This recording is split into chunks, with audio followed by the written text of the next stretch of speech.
Hi everyone, welcome to English Literature Classroom. Today we are going to discuss a story by Sally Morgan, an Australian writer. The name of the story is The Letter. Sally Morgan ഒരു Australian writer മാത്രമല്ല, ഒരു artist കൂടിയാണ്. 1951 ഓസ്ട്രേലിയയിലെ പെർത്തിൽ ജനിച്ച അവർ ആസ്ട്രേലിയയിലെ ആദിമ നിവാസി വർഗമായ aboriginal വിഭാഗത്തിൽപ്പെട്ടയാൾ കൂടിയായിരുന്നു. അത്തരത്തിലുള്ള നിരവധി ആളുകൾ ഓസ്ട്രേലിയയിലുണ്ട്. അബോറിജിൻ വിഭാഗത്തിൽപ്പെട്ട ആദിമ നിവാസികളിൽപ്പെട്ടവരും അതുപോലെ പിന്നീട് ഓസ്ട്രേലിയ കീഴടക്കി കോളനി സ്ഥാപിച്ച വെള്ളക്കാരും തമ്മിലുള്ള വിവാഹത്തിൽ പിറന്ന കുട്ടികളെയാണ് പാർട്ട് അബോറിജിനൽ എന്ന് പറയുന്നത്. അത്തരത്തിലൊരു വിഭാഗത്തിൽപ്പെട്ട ഒരാളായിരുന്നു സാലി മോഗൻ. ഓസ്ട്രേലിയയിലെ വെള്ളക്കാർ മാത്രമല്ല, നിരവധി ആദിമ നിവാസികളുണ്ട്. നേരത്തെ സൂചിപ്പിച്ച അബോറിജിൻസ് എന്നറിയപ്പെടുന്നവരും അതുപോലെ തന്നെ ടോറസ് സ്ട്രേറ്റ് ഐലാൻഡർ എന്ന് പറയുന്ന ഏതാണ്ട് 240ഓളം ദ്വീപുകളിൽ ജീവിക്കുന്ന ആളുകൾ, ഇവരടക്കമുള്ള അബോറിജിൻസ് ഒരു ഭാഗത്തും പിന്നീട് ഓസ്ട്രേലിയയിലെത്തി കോളനി സ്ഥാപിച്ച വെള്ളക്കാർ വേറൊരു ഭാഗത്തും എന്ന രീതിയിലുള്ള സാംസ്കാരികമായ വിഭജനം അവിടെ ഉണ്ടായിരുന്നു. അവിടെ വെള്ളക്കാരുടെ ഭരണകൂടം വന്നതിന് ശേഷം തങ്ങളുടെ കൂടി വിഭാഗത്തിൽപ്പെട്ട കുട്ടികൾ ആദിമ നിവാസികളുടെ സംസ്കാരം അനുസരിച്ച് വളരുന്നത് തടയുന്നതിനും കുട്ടികളെ വെള്ളക്കാരുടെ സാംസ്കാരിക രീതിക്കനുസരിച്ച് വളർത്തിയെടുക്കുന്നതിനും വേണ്ടി അബോറിജിൻസ് പ്രൊട്ടക്ഷൻ ആക്ട് എന്ന് പറഞ്ഞിട്ട് 1909 ഒരു ആക്ട് വരികയുണ്ടായി. ആക്ട് അനുസരിച്ച് ഈ ഓസ്ട്രേലിയൻ അബോറിജിൻ ആയിട്ടുള്ള കുട്ടികൾ അല്ലെങ്കിൽ അവരുടെ തദ്ദേശവാസികളായ ഇൻഡിജിനസ് ആയ കുട്ടികളെ അവരുടെ വീടുകളിൽ നിന്ന് ഏതു നേരത്തും മാറ്റിയെടുത്ത് ഗവൺമെൻറ്റിൻ്റേതായ സങ്കേതങ്ങളിൽ വളർത്തു കേന്ദ്രങ്ങളിൽ വളർത്തുന്നതിനുള്ള അധികാരം അബോറിജിൻസ് പ്രൊട്ടക്ഷൻ ബോർഡിന് കൊടുത്തിരുന്നു. അതനുസരിച്ച് ഇത്തരത്തിലുള്ള കുട്ടികളെ അവിടെ നിന്ന് എടുത്തുകൊണ്ട് പോയി സർക്കാരിൻ്റെ ചെലവിൽ അനാഥാലയങ്ങൾ പോലെയുള്ള സംവിധാനങ്ങളിൽ വളർത്തുകയും വെള്ളക്കാരുടേതായ സംസ്കാരത്തിൻ്റെ രീതികൾ അനുസരിക്കാൻ അവരെ പ്രേരിപ്പിക്കുകയും ചെയ്യുന്ന ഒരു സമീപനം 1970-കൾ വരെ ഓസ്ട്രേലിയയിൽ നടന്നിരുന്നു. സ്വാഭാവികമായും ഈ അബോറിജിനൽ വിഭാഗത്തിൽപ്പെട്ട മാതാപിതാക്കൾക്ക് അല്ലെങ്കിൽ പ്രധാനമായും മാതാക്കൾക്ക് തങ്ങളുടെ കുട്ടികളെ എന്നേക്കുമായി വെടിയേണ്ടി വരികയാണ്. അത്തരത്തിലുള്ള ഒരു കുട്ടിയായിരുന്നു സത്യത്തിൽ മോർഗനും. സാലി മോർഗൻ അത്തരത്തിലുള്ള ഒരു കുട്ടി തന്നെയായിരുന്നു.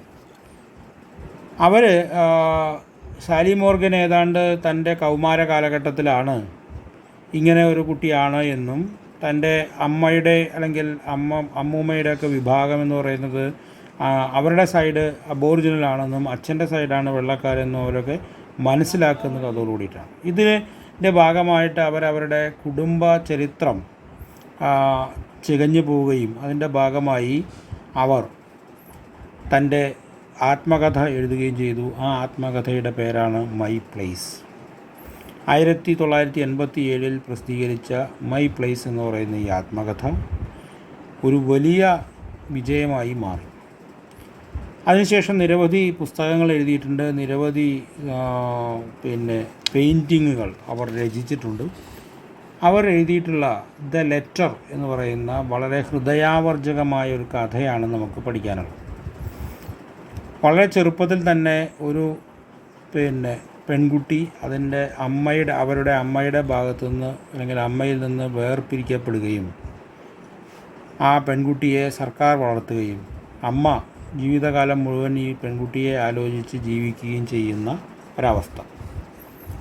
പിന്നീട് അമ്മയുടെ മരണത്തിന് ശേഷം അമ്മയുടെ ആഗ്രഹമനുസരിച്ച് അമ്മയുടെ കത്ത് ഈ മകൾക്ക് എത്തിക്കാൻ അമ്മയുടെ അനിയത്തി തയ്യാറാവുന്നു. പല പ്രാവശ്യവും അതിന് ശ്രമിച്ചിട്ട് കഴിയാത്തത് കൊണ്ട് ആ കത്ത് പിന്നീട് പോസ്റ്റ് ചെയ്യുകയാണ്. അതിന് ശ്രമിച്ച് കഴിയാത്തതിൻ്റെ കാരണം ഈ കുട്ടി ഇത്തരത്തിലുള്ള അബോറിജിനൽ ഒറിജിൻ, താൻ ഒരു ആദിമ നിവാസി വിഭാഗത്തിൽപ്പെട്ട ആളാണ് എന്ന് സമ്മതിക്കാൻ തയ്യാറില്ലാത്തതുകൊണ്ടാണ്. മാത്രമല്ല ഇങ്ങനെ തനിക്കൊരു അമ്മയില്ല എന്നും അവർ വിശ്വസിക്കുന്നു. കാരണം അവരിപ്പോൾ ഒരു അമ്മയുടെയും അച്ഛൻ്റെയും വളർത്തുമകളായിട്ട് ജീവിച്ചുകൊണ്ടിരിക്കുകയാണ്. അപ്പം അതുകൊണ്ട് തന്നെ തൻ്റെ മരിച്ചുപോയ സഹോദരിയുടെ ആവശ്യം അല്ലെങ്കിൽ അന്തിമ അഭിലാഷം നിറവേറ്റപ്പെടാൻ യാതൊരു മാർഗവും കാണാതെ ഈ അമ്മ അല്ലെങ്കിൽ ചെറിയമ്മ, ബെസ്സി എന്നാണ് അവരുടെ പേര്, അവർ കഴിയുമ്പോഴാണ് അപ്രതീക്ഷിതമായി ഈ മകൾ ഇവർക്ക് ഫോൺ വിളിക്കുന്നത്. ആ ഫോണിൽ പ്രത്യേകിച്ചൊന്നുമില്ല. എലൈൻ എന്നാണ് പെൺകുട്ടിയുടെ പേര്. എലൈൻ ചോദിക്കുന്നത്, ഞാൻ നിങ്ങളെ കാണാൻ, ആൻറ്റി ബെസ്സി എന്നാണ് വിളിക്കുന്നത്, നിങ്ങളെ കാണാൻ വന്നോട്ടെ, എനിക്ക് കാണണം എന്നാണ്. അപ്പോൾ വളരെ സന്തോഷം പ്രകടിപ്പിക്കുന്ന ബെസ്സി ഫോൺ വെച്ചതിന് ശേഷം തൻ്റെ മരിച്ചുപോയ സഹോദരിയോടായി ഒട്ട് ഉറക്കെ ചോദിക്കുകയാണ്, did you here that sister, A-line is coming home. ഇതാണ് കഥയുടെ അവസാന വരി. കഥയുടെ അവസാന വരി പറഞ്ഞെങ്കിലും കഥ മുഴുവനായിട്ട് ഞാൻ പറഞ്ഞിട്ടില്ല. ഈ കഥ ആരംഭിക്കുന്നത് വളരെ ചെറിയ ഒരു കഥയാണ്. ഈ കഥ ആരംഭിക്കുന്നത് അവരൊരു ബസ്സിൽ യാത്ര ചെയ്യുന്ന കാര്യം പറഞ്ഞുകൊണ്ടാണ്. ബെസ്സിയുടെ സ്വന്തം വാചകങ്ങളിലാണ് കഥ പറയുന്നത്. ബസ്സിലിരുന്ന് യാത്ര ചെയ്തുകൊണ്ടിരിക്കുന്ന ബെസ്സിക്ക് സത്യത്തിൽ കരയണമെന്നുണ്ട്. പക്ഷേ ആരും ബസ്സിലിരുന്ന് കരയാറില്ലല്ലോ, അതുകൊണ്ട് ഞാനും കരയുന്നില്ല എന്നാണ് അവർ പറയുന്നത്. അവരെ മടിയിൽ ഒരു ബിസ്ക്കറ്റ് ടിൻ ഇരിക്കുന്നുണ്ട്. സ്കോച്ച് ഷോർട്ട് ബ്രെഡ്സ് എന്നാണ് ആ ബിസ്ക്കറ്റ് ടിന്നിൻ്റെ കമ്പനിയുടെ പേര്. അത് ബെസ്സിയുടെ ചേച്ചിയുടെ ആണ്. പക്ഷേ ആ ചേച്ചി, അതായത് നെല്ലി എന്നാണ് അവരുടെ പേര്, നെല്ലിയുടെ ഇഷ്ടപ്പെട്ട ബിസ്ക്കറ്റൊന്നും അല്ല അത്. പക്ഷെ അതിൻ്റെ ആ ബിസ്ക്കറ്റ് ടിന്നിൻ്റെ കളറ് നെല്ലിക്ക് ധാരാളം ഇഷ്ടപ്പെട്ടതുകൊണ്ട് ബെസ്സി അത് അവർക്ക് കൊടുത്തതാണ്. ഇപ്പോൾ നെല്ലിയുടെ ആ ബിസ്ക്കറ്റ് ടിന്നും കൊണ്ടാണ് ബെസ്സി യാത്ര ചെയ്യുന്നത്. അങ്ങനെ യാത്ര ചെയ്യുമ്പോൾ ബെസ്സി പറയുന്നുണ്ട്, I sighed and wiped away the tear that was beginning to creep down my neck. She was gone and I felt old and lonely and very disappointed. എനിക്ക് കരയണമെന്നുണ്ട്, പക്ഷേ ഞാൻ ദീർഘനിശ്വാസം വിട്ട് എൻ്റെ കവിളത്ത് ഒലിച്ചിറങ്ങിയ കണ്ണീർ തുള്ളി തുടച്ചു കളഞ്ഞു. അവർ പോയി. ചേച്ചിയെ പറ്റിയിട്ടാണ് പറയുന്നത്. I felt old and lonely. ഇപ്പോൾ എനിക്ക് വയസ്സായതുപോലെയും ഏകാഗിയായതുപോലെയും തോന്നുന്നു, ഞാൻ ഒറ്റയ്ക്കായതുപോലെ തോന്നുന്നു. അതിനുശേഷം അവർ പറയുന്നത് വെരി ഡിസപ്പോയിൻറ്റഡ്, ഞാൻ വളരെ നിരാശിതയാണ്. എന്താണ് നിരാശ ഉണ്ടാകാനുള്ള കാരണം എന്ന് പിന്നീട് പറയുന്നുണ്ട്. My fingers traced around the lid of the tin and slowly loosened it. ഞാൻ എൻ്റെ വിരലുകൾ ആ ബിസ്ക്കറ്റ് ടിന്നിൻ്റെ ചുറ്റും വിരൽ ഓടിച്ച് പതുക്കെ ആ ബിസ്ക്കറ്റ് ടിന്നിൻ്റെ അടപ്പൂരി. Inside was all she had to leave. അവിടെ വിട്ടേച്ച് പോയ സാധനങ്ങളാണ് അതെല്ലാം. ആര് വിട്ടേച്ച് പോയത്? നെല്ലി. എന്താണ്? A thin silvery necklace, some baby photos, her citizenship certificate and the letter. ഇത്രയേ ഉള്ളൂ അതിൽ. ഒരു കനം കുറഞ്ഞ വെള്ളി കൊണ്ടുള്ള നെക്ലേസ്, ഒരു കുട്ടിയുടെ കുറച്ച് ഫോട്ടോസ്, പിന്നെ നെല്ലിയുടെ സിറ്റിസൺഷിപ്പ് സർട്ടിഫിക്കറ്റ്, പിന്നെ ഒരു കത്ത്. ഇത്രയാണ്. ഈ കത്താണ് ഈ കഥയിലെ പ്രധാനപ്പെട്ട കഥാപാത്രം. I smiled when I remembered how it had taken her so long to write. ഈ സങ്കടത്തിനിടയ്ക്കിലും ഈ കത്ത് തൻ്റെ ചേച്ചി എത്രമാത്രം നേരമെടുത്തുകൊണ്ടാണ് എഴുതിയത് എന്നാലോചിച്ചപ്പോൾ ഞാൻ ചിരിച്ചുപോയി. ഞാനൊന്ന് പുഞ്ചിരിച്ചു. She had gone over and over every word. ഓരോ വാക്കും വീണ്ടും വീണ്ടും ആലോചിച്ചിട്ടാണ് അവർ ആ കത്ത് എഴുതിയത്. It was so important to her. We had even joked about the day we would have to take it to Elaine. ഞങ്ങൾ ഈ കത്തെഴുതുമ്പോൾ സത്യത്തിൽ തമാശ പറയും, ഇത് ഞാൻ എലൈന് കൊണ്ടു കൊടുക്കുന്ന ദിവസത്തെ പറ്റിയിട്ടൊക്കെ. പക്ഷേ ആ ദിവസം അത്ര പെട്ടെന്ന് വരുമെന്ന് ഞങ്ങൾ ആരും വിചാരിച്ചില്ല. I have failed, I told myself as I lifted out the necklace. It had been bought for Elaine's 10th birthday, but we had not known what to send it. Now we know where Elaine lived, but she didn't want the tin or anything in it. ഞാൻ പരാജയപ്പെട്ടിരിക്കുന്നു. ചേച്ചി ആഗ്രഹിച്ചതുപോലെ ഈ കത്ത് എലൈന് കൊണ്ടു കൊടുക്കാനും അതുപോലെ തന്നെ 10ാമത്തെ പിറന്നാളിന്, എലൈൻ്റെ 10ാമത്തെ പിറന്നാളിന് മേടിച്ച നെക്ലേസ് അവളെ ഏൽപ്പിക്കാനും എനിക്ക് പറ്റിയില്ല. ആ നെക്ലേസ് 10ാമത്തെ പിറന്നാളിന് മേടിച്ചെങ്കിലും അന്ന് എലൈൻ എവിടെയാണെന്ന് ഞങ്ങൾക്ക് അറിയാത്തത് കൊണ്ട് ഞങ്ങൾ ആ നെക്ലേസ് കൊടുക്കാതെ ഇരിക്കുകയാണ് ഉണ്ടായത്. ഇപ്പം ഞങ്ങൾക്ക് എലൈൻ എവിടെയാണെന്നുള്ളത് എനിക്കറിയാം. പക്ഷേ എലൈൻ ഒന്നും മേടിക്കുന്നില്ല, ഒന്നും ആ ടിന്നിൽ ഒന്നും സ്വീകരിച്ചില്ല. സ്വന്തം അമ്മയുടേതാണെന്ന് പറഞ്ഞിട്ട് പോലും സ്വീകരിച്ചിട്ടില്ല. അതുകൊണ്ട് ഞാൻ അതുകൊണ്ട് തിരിച്ചു വരിക. എലൈൻ എന്താ പറഞ്ഞത്? Elaine said the baby in the photo was not her. Elaine പറഞ്ഞ ആ ഫോട്ടോ ഞാനല്ല, എൻ്റെ അല്ല. ഇതെന്തോ ഒരു മിസ്റ്റേക്കാണ്. നിങ്ങൾക്ക് ആൾ തെറ്റി, നിങ്ങൾ ഇനി എന്നെ വന്ന് ശല്യപ്പെടുത്തരുത് എന്നാണ് എലൈൻ പറഞ്ഞത്. മൂന്നാമത്തെ തവണ, it was the third time I had been to see her and it look like it would be the last. 3 തവണ ഞാൻ പോയി, മൂന്നാമത്തെ തവണയും അവൾ ഇത് തന്നെ പറഞ്ഞത്. I picked up the letter. It was faded and worn. I opened it carefully and read it again. ആ ലെറ്റർ പഴക്കമേറിയതാണ്.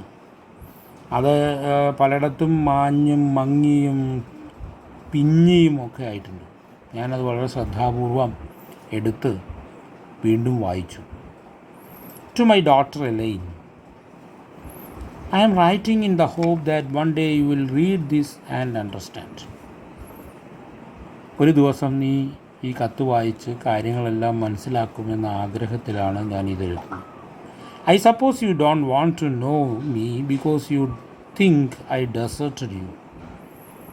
എന്നെപ്പറ്റി അറിയാനോ എന്നെ കാണാനോ അല്ലെങ്കിൽ അത്തരത്തിലുള്ള താല്പര്യങ്ങൾ നിനക്കില്ലാത്തത് ഞാൻ നിന്നെ ഉപേക്ഷിച്ചു പോയി എന്ന തോന്നലിൽ നിന്നാണെന്ന് എനിക്ക് തോന്നുന്നു. It was not like that. അങ്ങനെയല്ല. I want to tell you what it was like. അതെങ്ങനെയായിരുന്നു, എന്താണ് സംഭവിച്ചത് എന്ന് നിന്നോട് പറയണമെന്ന് എനിക്ക് ആഗ്രഹമുണ്ട്. അതിനാണ് ഞാൻ ഈ കത്ത് എഴുതുന്നത്. I was only 17 when you were born at the settlement ക്യാമ്പിൽ നീ ജനിക്കുമ്പോൾ എനിക്ക് 17 വയസ്സാണ്. They all wanted to know who your father was, but I wouldn't tell. Of course, he was a white man. You were so fair, but there was no love in his heart for you or me. അവിടെ വെച്ച് ഈ കുഞ്ഞിൻ്റെ അച്ഛനാരാണെന്ന് എല്ലാവർക്കും അറിയണമായിരുന്നു. നിൻ്റെ അച്ഛൻ ആരാണെന്ന് എല്ലാവരും എന്നോട് ചോദിച്ചു. ഞാൻ പറഞ്ഞില്ല, കാരണം അത് അവരോട് പറയേണ്ട കാര്യമില്ല. തീർച്ചയായിട്ടും അതൊരു വെള്ളക്കാരനായിരുന്നു. അതുകൊണ്ടാണ് നീ ഇത്ര വെളുത്തിരിക്കുന്നത്. പക്ഷേ നിന്നെക്കുറിച്ചോ എന്നെക്കുറിച്ചോ യാതൊരു സ്നേഹവും അയാൾക്കുണ്ടായിരുന്നില്ല. I promised myself I would protect you. അതുകൊണ്ട് ഞാൻ എന്നോട് തന്നെ ഒരു വാഗ്ദാനം നടത്തി. എന്താണത്? ഞാൻ നിന്നെ സംരക്ഷിക്കും. I wanted you to have a better life than me. എന്നേക്കാൾ നല്ല ജീവിതം നിനക്കുണ്ടാകണമെന്ന് ഞാൻ ആഗ്രഹിക്കുന്നു. They took you away when I was 20. ഞാൻ 20 വയസ്സായപ്പോൾ അവർ നിന്നെ എന്നിൽ നിന്ന് അകറ്റി. Mr Neville from the Aborigines protection board said it was the best thing. Aborigines protection ബോർഡിൽ നിന്ന് വന്ന മിസ്റ്റർ നെവിൽ എന്ന് പറയുന്ന ആൾ പറഞ്ഞു, ഇതാണ് ഏറ്റവും നല്ല കാര്യം. He said that black mothers like me were not allowed to keep babies like you. എന്നെപ്പോലെയുള്ള കറുത്ത അമ്മമാർക്ക്, കറുത്ത വിഭാഗത്തിൽപ്പെട്ട അബോറിജിൻസ് വിഭാഗത്തിൽപ്പെട്ട ആളുകൾക്ക് വെള്ളക്കാരിലുണ്ടായ കുട്ടികളെ സംരക്ഷിക്കാനുള്ള അവകാശമില്ല എന്ന് അയാൾ പറഞ്ഞു. He didn't want you to brought up as one of our people. അങ്ങനെ വെള്ളക്കാരിലുള്ള കുട്ടികൾ ആദിമനിവാസികളുടെ വിഭാഗത്തിൽ വളർന്നു വരുന്നത് സർക്കാരിനും വെള്ളക്കാർക്കും ഇഷ്ടമല്ല. I didn't want to let you go, but I didn't have any choice. നിന്നെ വിടണമെന്നെനിക്ക് യാതൊരു താല്പര്യവുമില്ലായിരുന്നു, പക്ഷേ എനിക്ക് വേറെ വഴിയില്ല. എന്താ കാരണം? That was the law. അതാണ് നിയമം. I started looking for you when I was 30. അതും കഴിഞ്ഞ് 10 വർഷം കഴിഞ്ഞു ഞാൻ നിന്നെ അന്വേഷിച്ചു തുടങ്ങി.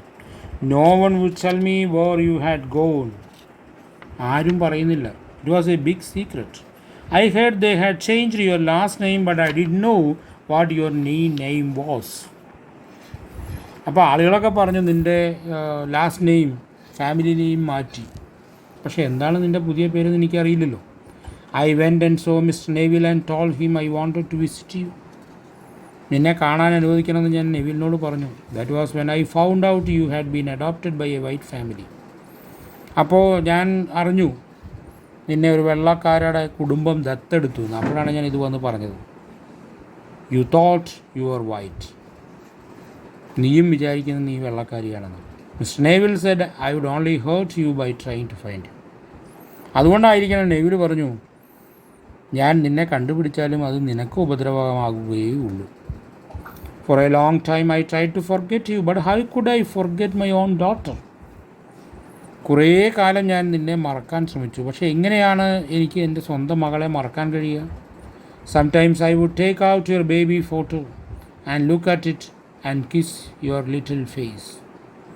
ചില സമയത്ത് നീ കുഞ്ഞായിരിക്കുമ്പോഴത്തെ ഫോട്ടോ ഞാൻ എടുത്തിങ്ങനെ കുറേ നേരം നോക്കും, എന്നിട്ട് നിൻ്റെ മുഖത്ത് ചുംബിക്കും.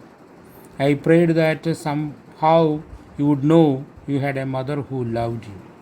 ഞാൻ ദൈവത്തിനോട് പ്രാർത്ഥിക്കും, ഒരിക്കലെങ്കിലും എന്നെങ്കിലും നിന്നെ സ്നേഹിച്ച ഒരു അമ്മ നിനക്കുണ്ടായിരുന്നു എന്ന് നീ അറിയട്ടെ എന്നാണ് എൻ്റെ പ്രാർത്ഥന.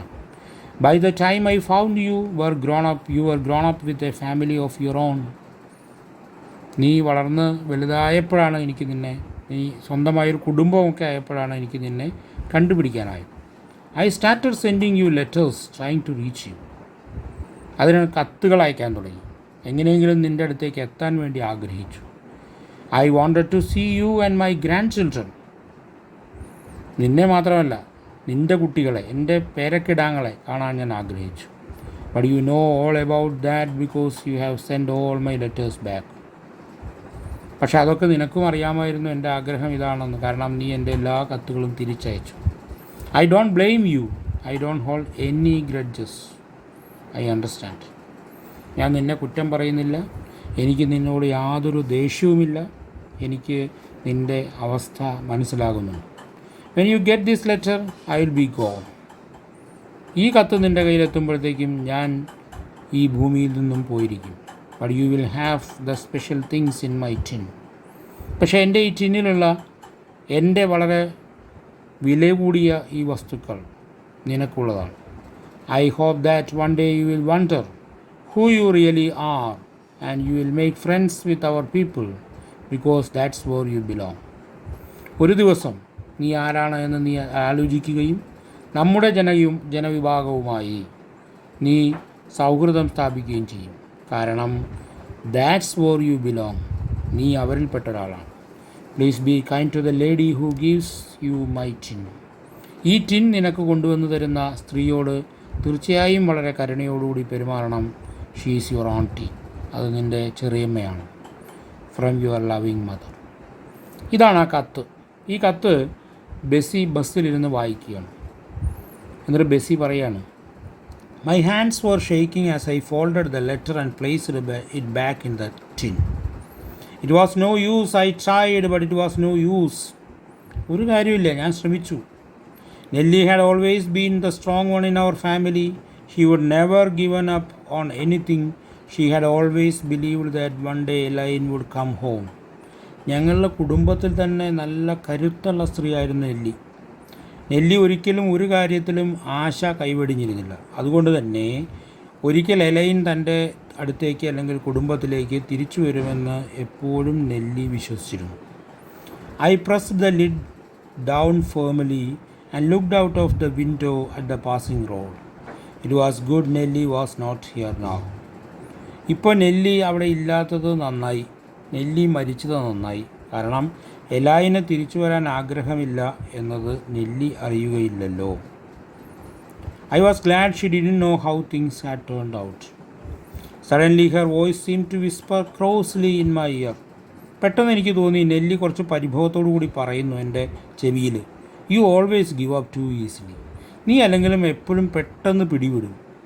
ഇത്ര പെട്ടെന്ന് ശ്രമം അവസാനിപ്പിക്കരുതായിരുന്നു എന്നാണ് നെല്ലി ഉദ്ദേശിച്ചത്. Do not, I said quietly. അപ്പം ഞാൻ പെട്ടെന്ന് പറഞ്ഞു പോയി, അല്ല. I know what to do then. എനിക്ക് അറിയില്ലായിരുന്നു എന്താ ചെയ്യേണ്ടതെന്ന്. Nellie was right, that girl was our own flesh and blood. I couldn't let her go easily. Nellie പറഞ്ഞ് ശരിയാണ്. ആ പെൺകുട്ടി നമ്മുടെ വംശത്തിൽപ്പെട്ട നമ്മുടെ ചോരയും മജ്ജയും മാംസവുമാണ്. അവരെ അങ്ങനെ പെട്ടെന്ന് വിട്ടുകളയരുതായിരുന്നു. ഇതാലോചിച്ച് I look down at the tin again and felt strangely better, almost happy. പെട്ടെന്ന് എനിക്ക് ഒരു സന്തോഷം വന്നു, ഒരു തീരുമാനം എടുത്തതുപോലെയായി. I will make one last try, I thought to myself. I will get a new envelope and mail it to her. She might just read it. പെട്ടെന്നൊരു തീരുമാനം എടുത്തതുപോലെ ബസ്സിക്ക് ഒരാശ്വാസം വന്നു. ബസ്സി പറഞ്ഞു, ഞാനൊരു കവർ മേടിച്ച് ഇത് അവർക്ക് അയക്കും, അവൾ വായിക്കട്ടെ. ഇത് കഴിഞ്ഞ് പിന്നെ കുറച്ച് ദിവസത്തിന് ശേഷമായിരിക്കണം. I was out in the yard when I heard the phone ring. I felt sure that by the time I got inside it would stop. It takes me a long while to get up the back steps these days. ബസ്സി പുറകിൽ മുറ്റത്തായിരിക്കുമ്പോഴാണ് phone അടിച്ചത്. ബസ്സിക്ക് അറിയാം എപ്പോഴും ഇങ്ങനെ phone അടിച്ച് തിരിച്ചവിടെ എത്തുമ്പോഴത്തേക്കും ഫോണടി നിന്നിരിക്കും. കാരണം ഇപ്പോൾ പഴയ പോലെയല്ല, ബാക്ക് സ്റ്റെപ്പുകൾ കയറി എത്താൻ കുറച്ച് സമയം പിടിക്കുന്നുണ്ട് പ്രായാധിക്യം കൊണ്ട്. Hello, I panted as I lifted the receiver. Aunty Bessie. ഞാൻ കിതച്ചുകൊണ്ട് ഫോണെടുത്ത് ഹലോ എന്ന് പറഞ്ഞപ്പോൾ അവിടുന്ന് ഒരു ശബ്ദം, ആൻറ്റി ബസ്സി ആണോ? Who is this? I asked in surprise. ഞാൻ അത്ഭുതപ്പെട്ട് ചോദിച്ചു, ആരാ ഇത്? It is Elaine. അപ്പോൾ അവിടുന്ന് പറഞ്ഞു, ഇത് എലൈനാണ്. Elaine? I couldn't believe it. It had been 2 months since I had mailed the letter. എലൈനോ? എനിക്ക് തീരെ വിശ്വസിക്കാൻ പറ്റിയില്ല. കാരണം ഞാൻ ഈ കത്ത് പോസ്റ്റ് ചെയ്തിട്ട് ഇപ്പോൾ തന്നെ 2 മാസമായിരിക്കുന്നു. Is it really you Elaine? I asked. ഞാൻ വീണ്ടും ചോദിച്ചു, ശരിക്കും നീ തന്നെയാണോ? Yes, it's me. I want to talk to you. Can I come and see you? ഞാൻ തന്നെ, ഞാൻ വന്ന് കാണട്ടെ? Oh yes, any time. അപ്പോൾ ഞാൻ പെട്ടെന്ന് പറഞ്ഞു, പിന്നെന്താ, എപ്പോൾ വേണമെങ്കിൽ. I'll be there tomorrow and auntie, take care of yourself. ഞാൻ നാളെ അവിടെ വരാം. സുഖമായിരിക്കണേ, സൂക്ഷിച്ചിരിക്കണേ എന്ന് പറഞ്ഞു. My hand shook as I placed the phone back on the hook. Phone തിരിച്ചു വയ്ക്കുമ്പോൾ എൻ്റെ കൈകൾ വിറയ്ക്കുന്നുണ്ടായിരുന്നു. Had I heard it right? ഞാൻ കേട്ടത് ശരിയാണോ? എലൈനെയാണോ? Had she really said take care of yourself, auntie? ശരിക്കും അങ്ങനെ പറഞ്ഞോ? ആൻറ്റി സുഖമായിരിക്കണേ എന്ന് പറഞ്ഞോ? I sat down quickly in the nearest chair and wiped my eyes. ഏറ്റവും അടുത്തുള്ള കസേരയിൽ ഞാൻ ഇരുന്നു, എൻ്റെ കണ്ണുകൾ തുടച്ചു. Well, why shouldn't I cry? I said out loud to the empty room. അല്ല, എന്തിനാണ് ഞാൻ കരയാതിരിക്കുന്നത്? ഞാൻ ആ ഒഴിഞ്ഞ മുറിയിൽ ഒറ്റയ്ക്കാണ്. ഞാൻ എന്നോട് തന്നെ പറഞ്ഞു, I'm not on the bus now. ഞാനിപ്പോൾ ബസ്സിലൊന്നുമല്ലല്ലോ, പിന്നെന്താ കരയാതിരിക്കേണ്ട കാര്യം? Nellie felt very close to me just then. Nellie എൻ്റെ തൊട്ടടുത്തുള്ളതുപോലെ എനിക്ക് അപ്പോൾ തോന്നി. ആ സിസ്റ്റർ, ഐ സൈഡ്. ഞാൻ ദീർഘനിശ്വാസത്തോടുകൂടി പറഞ്ഞു, സിസ്റ്റർ, ചേച്ചി. Did you here all that? കേട്ടോ അതൊക്കെ? A-line will be here tomorrow. A-line നാളെ ഇവിടെ വരും. Did you here that sister? A-line is coming home. അത് കേട്ടോ ചേച്ചി? എലൈൻ നാളെ അവളുടെ വീട്ടിലേക്ക് വരുന്നു. ഇതാണ് കഥ. വളരെ ചെറിയ കഥയാണ്, അതിമനോഹരമായ കഥയാണ്. ഒരുപക്ഷെ